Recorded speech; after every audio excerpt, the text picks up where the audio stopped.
नमस्कार प्रिय दर्शक बंधु प्रतिदिन देश विदेश खबर जानवाई भिडियो को शेष पर्यटन देखो आपण भल पाइबा स्वरूप भिडियो गोटे लाइक कर दिंतु जदि चैनल को नुआ आछन चैनल को सब्सक्राइब कर दिंतु चैनल जानवा आज किसी गुरुत्वपूर्ण खबर। ह्यूमान सागर मृत्यु को नहीं थाना लिखित अभियोग देले निर्देशक। ह्यूमान सागर मृत्यु को नहीं कटक मधुपाटना थाना लिखित अभियोग देले निर्देशक जितू राउत।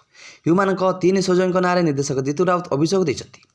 तीन अभियोग भूमिका को तदंत करने से अनुरोध कर ह्यूमान आर्थिक कारबार चिकित्सा आदि संपर्क उच्चस्तरीय तदंत भी कर ह्यूमान रोजगार करथिबा टंका हेरफेर होइछि कहले निर्देशक। मैनेजर और पूरा टीम व्यक्तिगत स्वार्थ हासिल करछंती।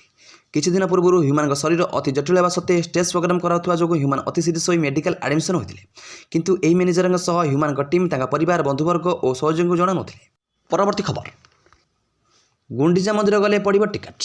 डिसेम्बर 1 रु श्रद्धालुओं पर खोल गुंडीचा मंदिर परीक्षामूलक भाव टिकेट दर्शन व्यवस्था आरंभ होगा सूचना देते श्रीमंदिर मुख्य प्रशासक अरविंद पाढ़ी।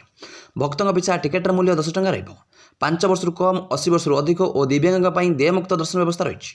प्रतिदिन सकाळ 6 रु संध्या 6टा पर्यंत मंदिर खोल। नवेम्बर रु फेब्रुआरी पर्यंत सकाळ 6 रु संध्या 5टा जाए दर्शन करेंगे श्रद्धालु। सिंहद्वार दे आड़प मंडप दर्शन पर प्रवेश और प्रस्थान रही बेले मागणा चप्पल मोबाइल स्टाण्ड और पानीय जलर व्यवस्था रही श्रीमंदिर मुख्य प्रशासक।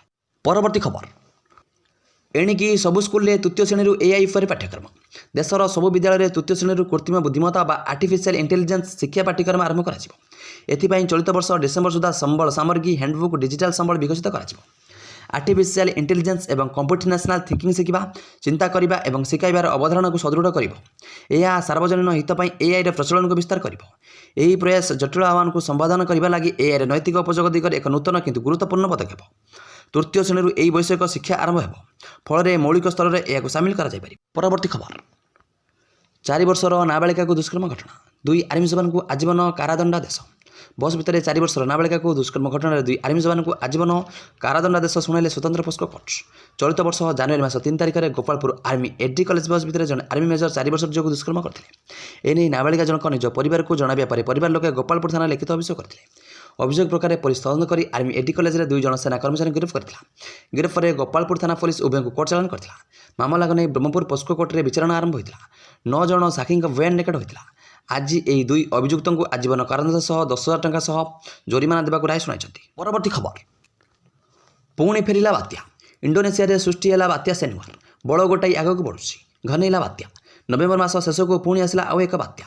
इंडोनेशिया सृष्टि होई आगक बढ़ुची बात्या सेनुआर। उत्तर पूर्व इंडोनेशिया सृष्टि है बात्या सेनियर माल्का समुद्र पार्श्ववर्ती अंचल सृष्टि है बात्या।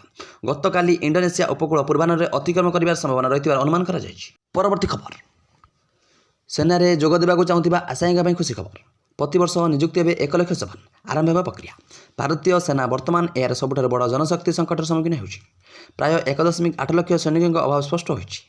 कोविड-19 महामारी समय सेना यही परिस्थितिर सबुठ तीव्र सम्मुखीन होता कारण सेतेबेले 2 वर्ष नियुक्ति बंद हो जाता एवं प्रतिवर्ष हजार हजार सैनिकों अवसर नेउथिले।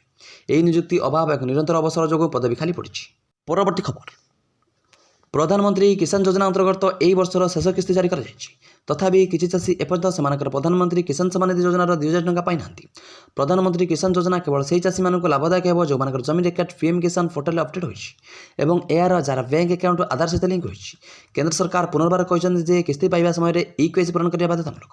यही प्रक्रिया लिकेज रोकने साहाय्य करे और सठिक हिताधिकारी पाखे लाभ पहुंचाइबा सुनिश्चित करे।